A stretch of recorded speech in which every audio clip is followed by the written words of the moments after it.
Hosea chapter 3, verse 1, then the Lord said to me, go again, Hosea. What? Go find her.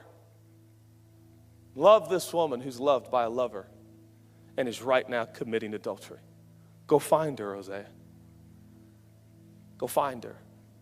Look what's after the comma. Just like the love of the Lord for Israel. I love her. Now, where it says Israel, it means Israel, but it also prophetically speaks of God's love for the whole world. Go find her again.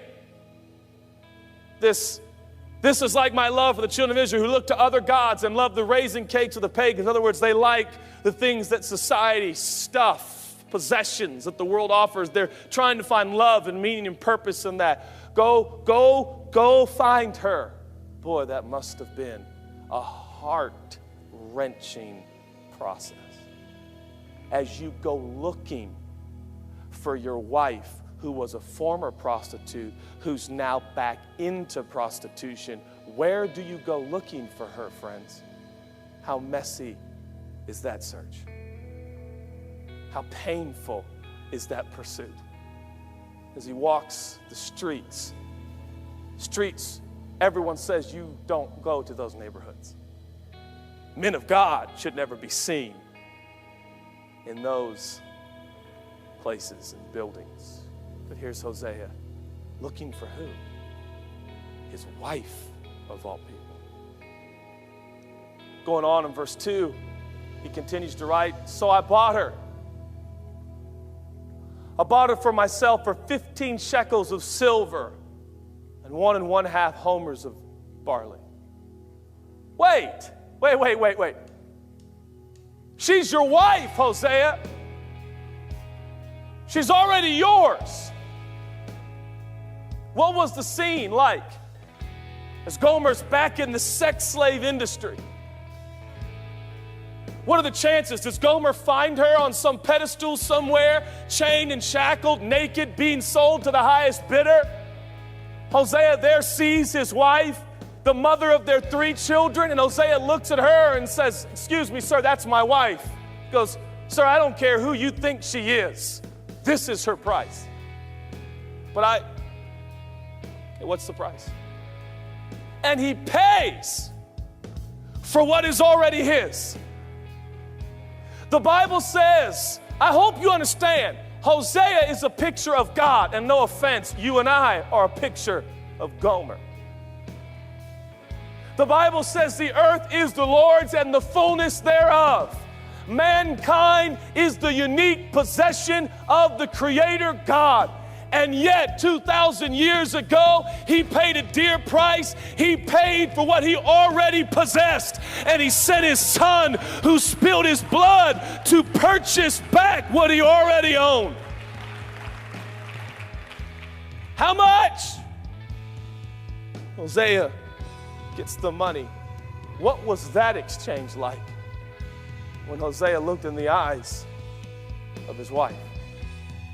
No doubt she hung her head in embarrassment. He's found me. I've abandoned him. I've abandoned our 3 kids. And yet he insists on buying me. Buying me. As these other men sought to buy her, to use her, Hosea seeks to buy her, to heal her.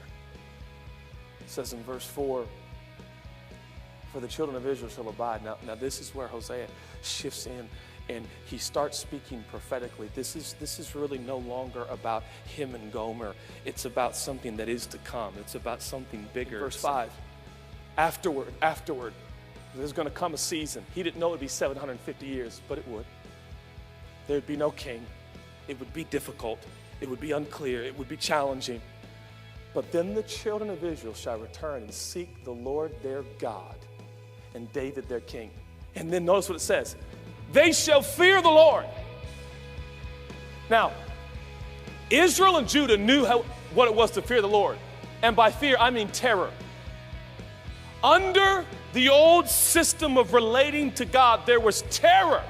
Terror because God, they were unable to keep his commands, the 10 commandments, and there was judgment and there was wrath. But there will come a day, he prophesies. There will come a Messiah, and he will finally satisfy and appease the wrath of God. And the fear of the Lord in those days will be in awe of his goodness in the latter days. The fear of the people will not be of terror. It will be in awe of his graciousness towards humanity. Hosea just bought Gomer, even though she was already his. This is the picture of the gospel. Salvation completes the work in spite of her sins, in spite of her doings, in spite of running away. And then he stands and says, and there will come a day, a King David will rise. And in those days they will fear his goodness. These are the days that we live in. Our Hosea has come. Salvation has come. And he found you, and he found me, and he had to walk to the most despicable places, and he had to communicate and be around sinful, broken humanity. Don't you see? As Hosea searched for his wife, so Jesus came searching for the salvation of humanity. And by the way, when God found you, you were not so neat and nice and put together. You were in chains, and you were naked, and you were sinful, and so was I. And our gracious God said, how much? How much? The blood of your Son.